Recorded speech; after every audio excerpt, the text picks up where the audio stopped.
Les histoires du soir vous sont présentées par l'équipe du CPE Arena Chita dans le cadre des Nuits de la Lecture 2023. Et cette année, le thème, c'est la peur. Le tout petit fantôme, une histoire tirée du livre Histoire tendre pour rêver des éditions Chanteclair.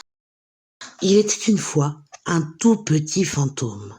Il était si petit, si minuscule, que personne ne le voyait. Il errait dans un magnifique château que ses aïeux avaient hanté avec succès bien des siècles avant lui. Les personnes qui visitaient le château disaient toutes « Je croyais que ce château était hanté, mais où est donc le fantôme ?» Mais le petit fantôme avait beau crier, hurler, gesticuler, secouer ses chaînes, pousser des « ouh » à faire froid dans le dos, personne ne le voyait, personne ne l'entendait. Il faisait les grimaces les plus horribles, les plus effrayantes qui soient au monde. Mais les gens passaient devant lui sans le voir, sans même apercevoir l'ombre de son ombre. Chaque mois, chaque semaine, chaque jour peut-être, il essayait de nouveaux cris plus terrifiants les uns que les autres. Ces hurlements auraient fait fuir plus d'une personne, si seulement quelqu'un les avait entendus. Tous les soirs, au clair de lune, il s'asseyait sur les créneaux de la plus haute tour du château, et là seul, il pleurait.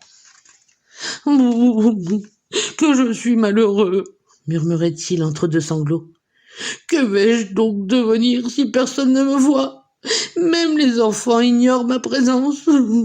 Je suis si petit, si minuscule, que les hiboux rient de moi. »« Ouh, ce n'est pas difficile de faire peur. Regarde, petit fantôme, il suffit de crier bien fort. Ouh. Alors quand feras-tu peur à quelqu'un ? Tu es si petit. Ouh, petit fantôme, minuscule petit fantôme. » En entendant ces méchantes paroles, le petit fantôme se tenait bien droit pour essayer de paraître un peu plus grand. Fièrement, il passait devant les hiboux avant d'aller pleurer dans le coin le plus sombre et le plus poussiéreux du château. Un beau jour, alors qu'il était assis sur les créneaux de la plus haute tour du château, le petit fantôme entendit un cri d'horreur à quelques mètres de lui. Surpris, il se retourna mais ne vit rien du tout. Il haussa les épaules et se remit à pleurer à chaudes larmes en poussant des « brouh » à fendre l'âme. Une fois encore, il entendit un cri de terreur. Il regarda plus attentivement derrière lui et là aperçut une ombre qui s'enfuyait dans les escaliers. « C'est certainement un de ces méchants hiboux qui a voulu me faire peur, » pensa le fantôme. Le lendemain, alors que le soleil brillait haut dans le ciel et que les premiers visiteurs arrivaient, le petit fantôme se rendit tout en haut de la plus haute tour du château. « Là, je suis tranquille. À cette heure, les hiboux dorment. Il n'y a personne pour dire « Où est donc le fantôme ? Je le vois pas !» Alors qu'il était assis comme à son habitude sur les créneaux de la tour et qu'il essayait de nouveaux cris terrifiants, le petit fantôme entendit un cri de terreur derrière lui. Aussitôt, il se retourna et là, à sa grande surprise, il aperçut une minuscule petite souris qui le regardait, tremblante de peur. « Ouh » fit-il en s'approchant d'elle et en faisant une horrible grimace.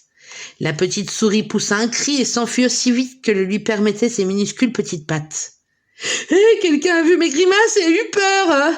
s'exclama le petit fantôme tout heureux.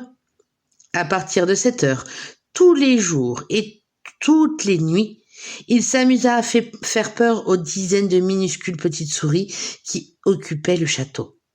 Et jamais plus, le petit fantôme ne pleura le soir sur les créneaux de la plus haute tour du château, et jamais plus, les méchants hiboux ne se moquèrent de lui.